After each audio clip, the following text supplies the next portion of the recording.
Saludos cordiales, doctora Berta Campos. Como su grupo número 35 nos corresponde hablar del género Salmonella, fiebre tifoidea y enfermedad salmonelosis. Esta exposición es presentada por Adriana Beatriz Montano Cañas y también por mi persona, Daniela Alejandra Mejía Reyes. Ambas pertenecemos al grupo teórico 03. Descripción del agente salmonela. Las salmonelas son bacilos móviles gram negativos anaerobios, es decir, de que pueden sobrevivir sin la presencia de aire. También tienen como característica principal de que pueden fermentar lo que es glucosa y manosa sin producir ningún tipo de gas, pero como excepción estas no pueden fermentar lo que es lactosa ni sacarosa. Estas se puede decir que son comensales y claramente son patógenas al ser ingeridas por los seres humanos y los animales. Tenemos los tipos de salmonelosis, tifoidea y no tifoidea, entérica y no entérica. Tenemos los distintos serotipos que las caracterizan, como lo son los serotipos Salmonella typhi y Salmonella paratyphi, que son los causantes de la fiebre tifoidea en los seres humanos. Estos dos serotipos son pertenecientes a la Salmonella entérica. Bueno, entonces los serotipos Salmonella typhi y paratyphi, que son, ya mencioné que son los causantes de la fiebre tifoidea en los seres humanos, en sí se puede decir de que son bastante selectivos respecto al hospedero en el que van a proliferar, que en este caso son bastante selectivos a proliferar en lo que son los seres humanos. Luego tenemos más de 200 serotipos restantes que son pertenecientes ya a Salmonella no entérica, que estos no solamente proliferan en lo que son los seres humanos, sino de que estos proliferan y colonizan, mejor dicho, en el tubo digestivo, valga la redundancia, de los seres humanos, de la mayoría de los mamíferos e incluso reptiles, aves y también insectos. Pero en sí, ¿a qué se refiere el término salmonelosis? Bueno, el término salmonelosis se refiere a cuadros clínicos causados por microorganismos no tifoídicos del género Salmonella. Bueno, como mencioné anteriormente, las bacterias del género Salmonella tienen la capacidad de poder proliferar tanto en los seres humanos como en los animales y causar enfermedades, diversas enfermedades. También de que todos los serotipos antes mencionados pertenecen a una única especie, que es la especie Salmonella entérica. La Salmonella entérica es la causante, por decirlo así, de la mayoría de enfermedades e infecciones en los seres humanos. La salmonela entérica aísla predominantemente lo que son tres serotipos, lo que es el serotipo TIFI, Tifimurium y Schollerausis. Se pueden reconocer tres patrones clínicos de infección y ahí podemos observar que ese serotipo es el que participa en cada patrón clínico de infección, como lo es la fiebre entérica, cuyo mejor ejemplo o ejemplo principal puede ser lo que es la fiebre tifoidea por el serotipo TIFI. Tenemos la enterocolitis aguda, que es debida al serotipo Tifimurium, el tipo septicémico caracterizado por bacteriemia y lesiones focales, mejor ejemplificado en la infección por el tipo Schollerausis.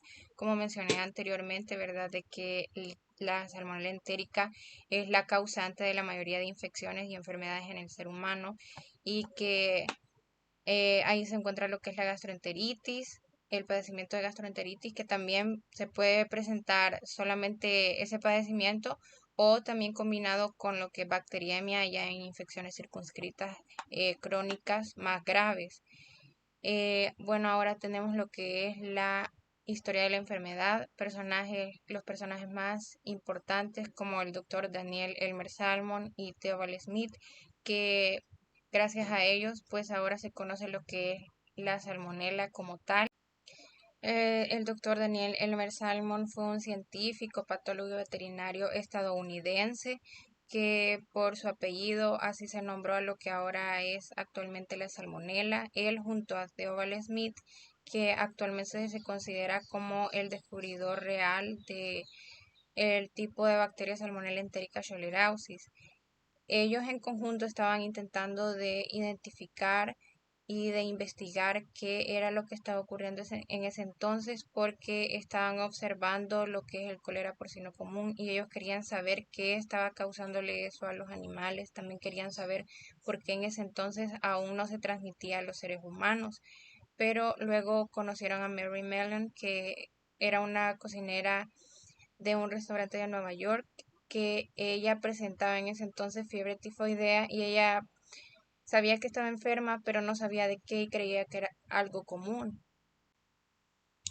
Bueno, entonces ellos estuvieron incluso por varios días observándola e incluso les hicieron algunas preguntas. Ella decía nada más de que sentía dolor de estómago, aunque en realidad ella llevaba varios días ya con diarrea y vómito, pero sin que nadie se diera cuenta. Ella, como era cocinera, se dice de que contagió a centenares de personas hasta que el dueño del restaurante un día la descubrió vomitando y le hizo unas preguntas de que cuántos días llevaba enferma y le mencionó de que ya ni llevaba la cuenta de cuántos días llevaba con vómito y diarrea. Entonces él le puso la condición o que dejara de trabajar ahí o que se extirpara la vesícula. Entonces ella mejor decidió renunciar y con un seudónimo nuevo volvió a trabajar en otro restaurante y así sucesivamente, y es así como se iban contagiando cada vez más y más personas, pero ella no sabía que lo que ella tenía era contagioso en ese entonces. Bueno, y hicieron de que ella entrara en una cuarentena para poder examinarla y saber en sí qué es lo que ella tenía en ese entonces. Descubrieron primeramente lo que es la salmonela, luego los serotipos que estaban causando dicha enfermedad en Mary y descubrieron los mismos serotipos que conocemos hoy en día, que son los causantes de la fiebre tifoidea, los serotipos tifi y paratifi. Posteriormente ya otras personas, años después, descubrieron a qué especie pertenecen todos estos serotipos que pertenecen a lo que hoy en día conocemos como lo que es la especie entérica, subespecie entérica. Epidemiología y distribución. A diferencia de los serotipos Salmonella typhi y Paratifi, cuyo único reservorio son los seres humanos, la salmonelosis no tifoidea puede adquirirse de múltiples reservorios animales también, así como lo mencioné anteriormente, que más de 200 serotipos que pertenecen a la salmonella no entérica se relacionan con la mayoría de mamíferos e incluso aves, reptiles y algunos insectos, y claramente también se relacionan y tienen como reservorio al ser humano también. La transmisión está bastante relacionada más a menudo con los productos animales, como por ejemplo los animales de granja, en el caso de las gallinas, los pollos, eh, las vacas. Por ejemplo, en el caso de los huevos, pollo mal cocido, carne mal cocida y alimentos lácteos, así como también desechos de animales contaminados y contacto con animales o sus ambientes. También cabe mencionar en la epidemiología de la salmonelosis no tifoidea de que hay una mayor incidencia de casos y de brotes de transmisión por medio de alimentos en épocas lluviosas en climas tropicales y también en los meses fríos, en climas templados, hay una mayor transmisión por medio de alimentos. Como se mencionó, la diferencia entre la salmonelosis tifoidea, de que esa solo tiene como reservorio al ser humano y aquí no, aquí por transmisión, puede ser transmisión alimentaria, ya sea por huevos, lácteos, carnes contaminadas, ya sea de pollo o de res, también animales de granja, animales domésticos, entre otros. También hay una mayor incidencia respecto a la tasa de morbilidad y mortalidad en personas de edad avanzada, lactantes, personas inmunodeprimidas. Reservorio, como ya se mencionó anteriormente en la epidemiología y distribución de la salmonelosis no tifoidea, a diferencia de los serotipos TIFI y paratifi, en el caso de la salmonelosis no tifoidea, además de tener como reservorio al ser humano, también están los animales domésticos y silvestres. Entre los domésticos, por ejemplo, las aves de corral, el ganado porcino y bovino, las iguanas, tortugas de cualquier tipo y clase, perros, gatos, entre otros. También, como mencioné anteriormente, como reservorio también tiene al ser humano, en especial pacientes portadores convalecientes y en casos leves y no diagnosticados. El portador crónico es bastante infrecuente en los seres humanos, pero es más frecuente y común en lo que son los animales terrestres y las aves. Periodo de incubación y periodo de transmisibilidad. Respecto al periodo de incubación, este va de las 6 a las 72 horas, por lo regular de 12 a 36 horas. Se han documentado periodos de incubación más largos de hasta 16 días, pero estos podrían no ser infrecuentes después de inóculos no reducidos. Respecto al periodo de transmisibilidad, durante todo el curso de la infección es sumamente variable, por lo común de unos días a varias semanas. A veces el estado de portador temporal se puede prolongar ya sea varios meses, en especial en el caso de los lactantes. Mecanismo de transmisión, así como se mencionó en la epidemiología de la salmonelosis no entérica, esta se puede dar también por vía alimentaria, ya que como se mencionó anteriormente, de que su reservorio, además de ser el ser humano, también lo son los animales domésticos y silvestres.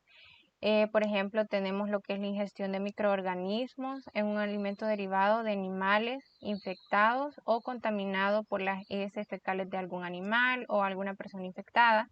En esto se puede incluir lo que son las carnes, como lo mencioné, derivados de esas carnes o carnes mal cocidas y contaminadas, huevos crudos o mal cocidos y sus derivados, leche cruda y sus derivados, como pueden ser los lácteos, agua contaminada, ya sea también por heces fecales, también se puede transmitir lo que es la fiebre tifoidea, además de lo que es la salmonelosis no entérica, ¿verdad? Continuando con el mecanismo de transmisión, también están los fármacos no esterilizados de origen animal. También una muy importante y que es bastante frecuente, lo que es la transmisión por vía fecal oral, cuando por ejemplo los lactantes están con una diarrea muy fuerte, o también ocurre en adultos jóvenes y niños, cuando tienen incontinencia fecal. eh, y a veces después de limpiarse ni siquiera se lavan bien las manos, tocan alimentos. En el caso de, digamos, la persona que está cuidando al lactante con diarrea, lo limpia, no se lava correctamente las manos, se da una media o solamente se echan agua y van y le preparan la leche al niño, entonces lo están afectando aún más de lo que él ya está. Y también se contaminan ellos mismos y a las demás personas de la casa. La susceptibilidad. La susceptibilidad es en general y suele acentuarse con la acloridia, el tratamiento con antiácidos, las intervenciones quirúrgicas del tubo digestivo, así como se muestran en la imagen, la administración previa o actual de antibióticos de amplio espectro, las neoplasias, el tratamiento inmunodepresor y otros cuadros debilitantes, entre ellos la desnutrición. También, como se mencionó anteriormente, las personas inmunodeprimidas hay bastante incidencia en lo que es la tasa de mortalidad y morbilidad en el caso de las personas inmunodeprimidas, como las personas que tienen VIH, por ejemplo. Y también en el caso de las personas de la tercera edad y los lactantes. La patogenia, así como se mencionó anteriormente en el mecanismo de transmisión, aquí también tiene que ver bastante lo que es por la vía de transmisión alimentaria, es decir, por la ingestión de microorganismos que muy a menudo están presentes en alimentos, por ejemplo, de origen animal en este caso, o agua contaminada, por ejemplo, por heces fecales, y la dosis infectante es de 103 a 106 unidades formadoras de colonias. Fase inicial de incubación. En esta fase los enfermos sienten o experimentan lo que son pocos síntomas y signos. Dentro de ellos están lo que son fiebre y dolor abdominal, que como son pocos síntomas y signos, tienden a confundirlos con algo común o normal, y de lo contrario otros están asintomáticos, es decir, de que no sienten ningún síntoma o signo, ningún tipo de molestia en ese momento. La fiebre y el dolor abdominal, que son de los síntomas y signos más frecuentes en esta fase, se pueden producir como consecuencia a la liberación de citocinas por medio de los macrófagos y de las células epiteliales en respuesta a los productos bacterianos que son reconocidos por el sistema inmunitario innato. Respecto al cuadro clínico, tenemos lo que son las manifestaciones clínicas más comunes. Como se ha mencionado a lo largo de la exposición, dentro de las principales está lo que es la gastroenteritis, Luego ya están lo que son las infecciones circunscritas, la bacteriemia e infecciones endovasculares, las infecciones pulmonares, las infecciones del aparato genitourinario, las infecciones óseas, tanto óseas como articulares y también de los tejidos blandos. Diagnóstico de laboratorio. Tenemos que en los casos de diarrea o septicemia durante las etapas agudas de la enfermedad se puede aislar el agente, ya sea de las heces o de la sangre, aunque es más viable aislarlo de las heces por medio del coprocultivo, porque en esta etapa aguda en la que está el paciente, pues hay una excreción bastante grande de lo que es el bacilo por medio de la materia fecal en comparación a la excreción que se da por vía sanguínea. También se puede aislar lo que es la salmonela de otros sitios, como por ejemplo el líquido cefalorraquídeo y de la orina, pero ya mencioné que es más viable aislarlo de lo que es la materia fecal por medio de un coprocultivo y se realiza después de la primera semana del padecimiento. Respecto al diagnóstico diferencial, hay bases para el diagnóstico, pero primeramente también se debería de diferenciar lo que es la fiebre entérica de otras enfermedades digestivas e infecciones. Algunas de ellas son como por ejemplo la brucelosis, la endocarditis infecciosa, el linfoma y la fiebre. Como mencioné anteriormente, en lo que es la fase inicial de incubación de lo que es la fiebre no entérica, hay pocos síntomas y signos y en algunos casos incluso son nulos. Entonces se pueden confundir con otras enfermedades digestivas y por eso es importante aprender a diferenciarlas. Y aquí en este cuadro se muestran algunas bases para el diagnóstico, como por ejemplo en el inicio gradual hay un malestar general, cefalea, náusea, vómito, dolor abdominal, mancha rosada, bradicardia relativa, esplenomegalia, entre otras. Respecto al tratamiento, en el tratamiento se puede utilizar una fluoroquinolola como por ejemplo lo es la ciprofloxacina, 750 miligramos por vía oral cada 12 horas, es decir, 2 veces al día. O también está como opción lo que es la levofloxacina, 500 miligramos por vía oral una vez al día durante 5 a 7 días en la fiebre entérica cuando no hay complicaciones y de 10 a 14 días para la infección cuando resulta ser grave. También tenemos lo que es la ceftriaxona en dosis de 2 gramos por vía intravenosa durante 7 días, que también suele ser bastante eficaz. Dentro de las complicaciones tenemos lo que puede ser una hemorragia intestinal expresada por un descenso súbito de la temperatura, la aparición de signos de choque, la presencia de sangre fresca u oscura en las heces, que puede estarse tratando de lo que es una perforación intestinal acompañada de dolor e hipersensibilidad abdominal. También es probable que aparezcan durante la tercera semana. El reconocimiento de leucocitosis y taquicardia también sugeriría esas complicaciones.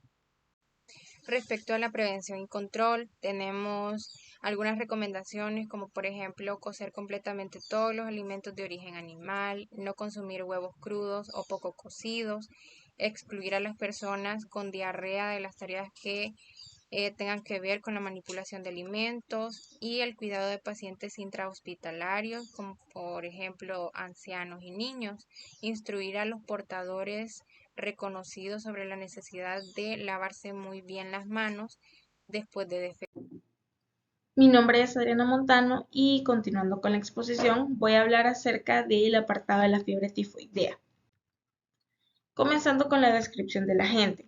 La fiebre tifoidea es una enfermedad infecciosa que es causada por la bacteria Salmonella, específicamente por las serovariedades TIPI, paratipi A, paratipi B y paratipi C. Sí existen serovariedades no tifoidicas, pero la fiebre entérica o la fiebre tifoidea es producida por las 4 serovariedades que ya mencioné. Continuando está la epidemiología y la distribución. La incidencia de la fiebre tifoidea varía según la región.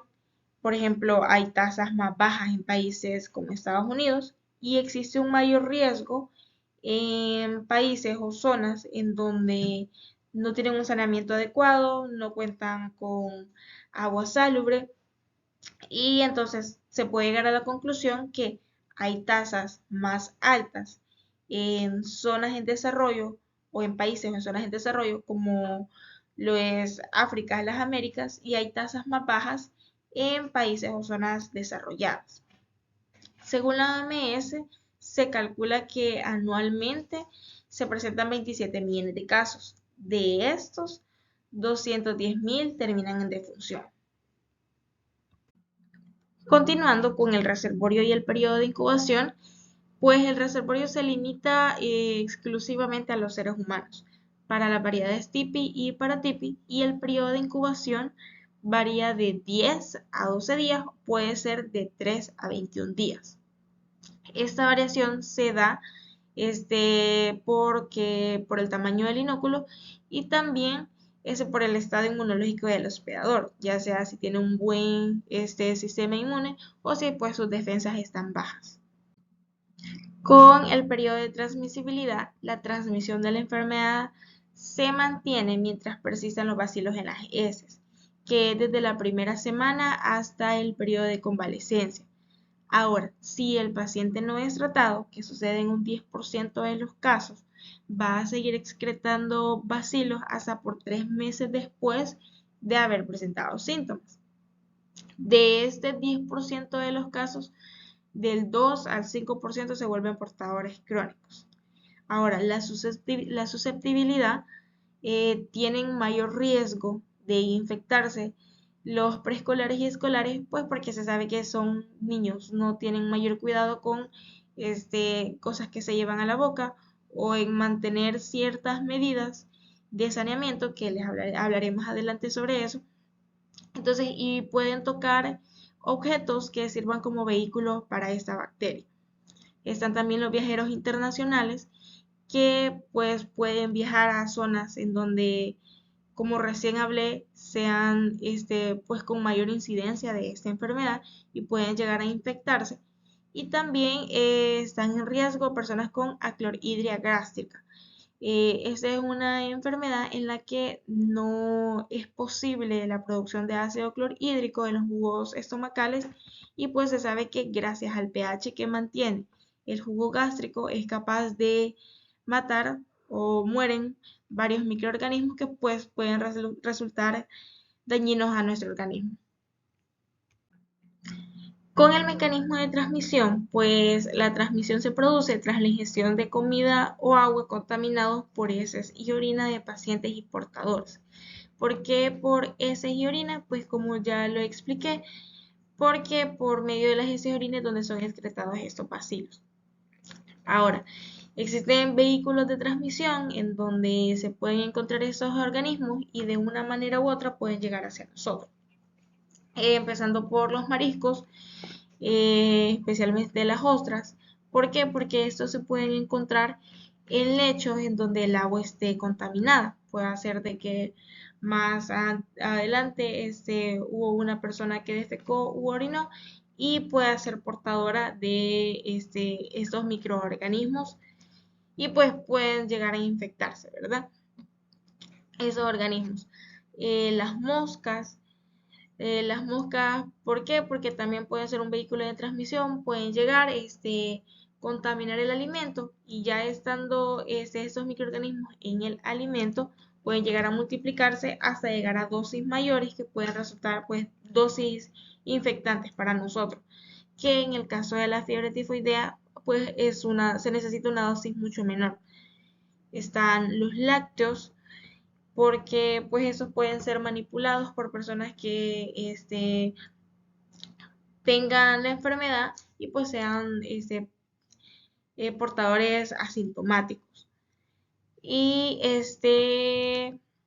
tenemos también que la transmisión en el agua está relacionada con inóculos más pequeños y por medio de los alimentos por inóculos mucho más grandes. Y de hecho la tasa de transmisión por alimentos es más elevada que por agua. Por eso es de tener mucho cuidado en ciertas normas de saneamiento que voy a hablar más adelante. Y cabe recalcar también que tanto los pacientes tratados como los no tratados pueden volverse portadores permanentes. Continuando está la patogenia. Las bacterias del tipo Salmonella entérica, subgrupo entérica, serotipo TIPI, y S entérica, subentérica, serotipos A, B o C, que son los que producen pues la enfermedad, la fiebre tifoidea, ingresan por la vía digestiva, llegan al intestino y pasan finalmente a la sangre. Existe una probabilidad muy alta de que se adquiera esta enfermedad con inóculos, que son la cantidad de bacterias que se quieren en un momento, por inóculos superiores y desde 10 bacterias. Ahora, estas bacterias penetran por la boca, de ahí la importancia de lavarse bien las manos, porque se puede tocar cualquier vehículo de transmisión, y también porque por eso es que los niños tienen más riesgo de contraer esta enfermedad, porque pues andan tocando cualquier cosa. Entonces, inicia desde la boca, llegan al intestino delgado, y en el intestino delgado se multiplican en un periodo de incubación de 3 a 4 días. Luego se implantan en las vellosidades del ilion y a través de las placas de Peyer llegan al epitelio intestinal. Luego, ya estando en el epitelio intestinal, se desplazan e invaden los folículos linfoides intestinales, en donde se reproducen. Luego de esa reproducción, a través de los monocitos, llegan a los vasos linfáticos mesentéricos, pasando pues finalmente al torrente sanguíneo. El cuadro clínico de la enfermedad. Después de haber pasado un periodo de incubación de 10 a 12 días o de 3 a 21 días, dependiendo de cómo se encuentra el estado inmunológico del hospedador, el síntoma principal y el más prominente es una fiebre característica de 38.8 a 40 grados centígrados, que puede durar hasta 4 semanas si no se llega a administrar, tratamiento. Durante esta etapa se puede presentar también malestar general creciente, tos, dolor de cabeza, faringitis, y a menudo se acompaña de mucho dolor abdominal. Luego, los siguientes síntomas son esplenomegalia, que es el agrandamiento del vaso. Hay una distensión y hipersensibilidad abdominal, bradicardia y en ocasiones meningismo. Después de que pasan una serie de 7 a 10 días, la fiebre alcanza una meseta de 39 a 40 grados centígrados. Claramente el paciente ya se encuentra mucho más enfermo, con un aspecto más agotado, llega hasta la postración, y también el hígado se puede llegar a agrandar. Otro síntoma es que puede haber un estreñimiento notorio y también puede presentar diarrea. Pero la fiebre tifoidea, una diarrea invasiva no es característica de esta enfermedad. Puede presentar también exantema, que son manchas rosadas, que estas pueden aparecer durante la segunda semana de la enfermedad, pueden medir de 2 a 3 milímetros y pueden desaparecer a las 3 o 4 semanas. Este síntoma tampoco no es muy frecuente en la fiebre tifoidea. Continuando con la exposición, voy a hablar sobre el diagnóstico de laboratorio. Este se efectúa por el aislamiento del germen a partir de la sangre o de las heces, o bien por la demostración de anticuerpos en el suero mediante técnicas de aglutinación. La aglutinación es inducir una agrupación a nivel macroscópico que se da mediante la interacción que hay entre el antígeno y anticuerpo, creando puentes entre ellos. Las técnicas de laboratorio que se pueden utilizar para el diagnóstico de esta enfermedad está el hemocultivo. Se toma una muestra de sangre durante la primera semana, ya que durante la primera semana tiene una positividad del 85 al 90%. Luego está el mielocultivo o cultivo de médula ósea, que este es el más efectivo y es el que tiene más especificidad. En este se puede detectar la enfermedad en cualquier etapa en la que se encuentra el paciente, Y ¿esto por qué? Porque con una sola muestra se puede captar al bacilo. La siguiente técnica de laboratorio que tenemos es el coprocultivo, que si bien es cierto que la enfermedad no siempre se acompaña de diarrea, pero sí el germen es eliminado mediante las heces, por las heces. La positividad de un coprocultivo es alta durante de la semana 2 a la semana 4, pero puede ser que salga negativo. Sin embargo, eso no significa que el paciente no tenga la enfermedad. Puede salir negativo, ya que el bacilo no es eliminado constantemente, sino que se elimina de manera intermitente. Por eso es recomendado tomar, si se va a tomar un coprocultivo, hacerlo después de la primera semana. La siguiente técnica de laboratorio es la serología. Esta es la demostración de anticuerpos en el suero enfermo y esta se toma también después de la primera semana.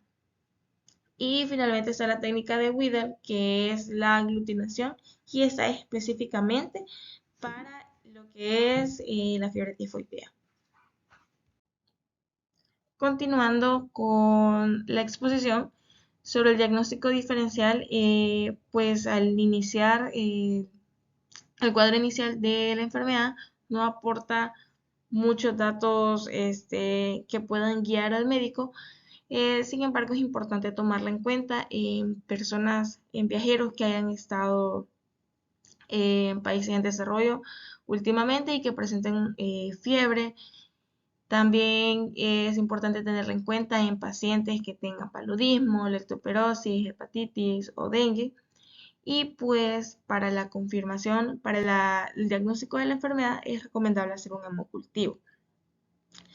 Pero para tener una mejor confirmación se puede hacer un cultivo de médula ósea, ya que este tiene una positividad alta en todas las etapas, como ya le expliqué, porque es muy sensible, debido a la sensibilidad y a la especificidad que tiene eh, esa técnica de laboratorio.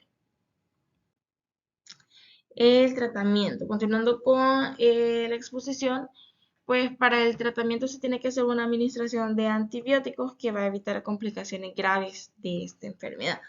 Sin embargo, es importante hacer una buena elección de antibióticos porque hay cepas que son susceptibles a ciertos fármacos y hacer una elección errónea puede dificultar la recuperación del paciente o que se llegue a agravar su estado.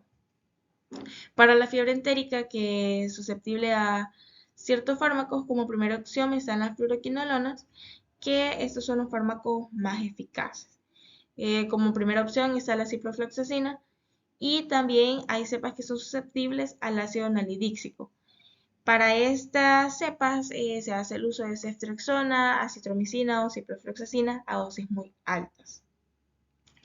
Para las cepas resistentes al ácido, a este tipo de ácido, el uso de una fluoroquinolona puede ser que tardíe la recuperación, no sea muy eficaz. Entonces, en este caso, es recomendable usar ciprofloxacina a dosis muy altas durante 10 a 14 días. En este cuadro están una serie de fármacos. Para el tratamiento empírico se usa ceftriaxona y acitromicina. Ceftriaxona 1 a 2 gramos al día por vía intravenosa durante 7 a 14 días. La acitromicina 1 gramo al día por vía oral. Los que son susceptibles por completo está el ciprofloxacina, amoxicilina, cloranfenicol, trimethoprim. Las que son resistentes a múltiples fármacos, pues se puede hacer el uso de ciprofloxacina, ceftriaxona, acitromicina. Y para cepas resistentes a este ácido, como les mencionaba, pues se puede hacer el uso de ceftriaxona, acitromicina, ciprofloxacina en dosis muy altas.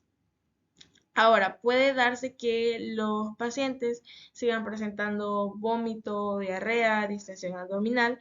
Estos tipos de pacientes deben ser hospitalizados y de recibir atención de apoyo y la administración de una fluoroquinolona por vía parenteral. según la susceptibilidad, como ya le expliqué, de las cepas. Es importante también, después de que la fiebre haya desaparecido, seguir con las medidas terapéuticas durante 10, mínimo 5 días, después de que, como les expliqué, haya desaparecido la fiebre. Para la prevención y control de esta enfermedad, pues es importante poner en práctica algunas medidas, como lo es proteger, purificar y clorar los abastecimientos públicos de agua. También hacer uso de las prácticas higiénicas para la manipulación de alimentos, lavarse, hacer un correcto lavado de manos antes de manipular los alimentos, antes de llevarse las manos a la boca. También lavarse las manos después de ir al baño. Pasteurizar o hervir toda la leche y los productos lácteos. Esto porque se sabe que pues por medio de la ebullición del calor se pueden matar una gran cantidad de microorganismos. Excluir a los portadores de fiebre tifoidea de la manipulación de alimentos y de la atención de pacientes. Y esto, ¿por qué? Porque como ya expliqué, puede una persona portadora, que puede ser asintomática, puede llegar a manipular alimentos y así otra persona puede llegar a adquirir la enfermedad. Y como medida final, pues es identificar y supervisar a los portadores. Se sabe que es transmisible por medio de las heces hasta como por 4 semanas. Hay personas que se hacen portadores crónicos. Entonces es muy importante mantener supervisados y claro con tratamiento a los pacientes que presenten esta enfermedad. Y esa fue nuestra exposición. Muchas gracias por su atención.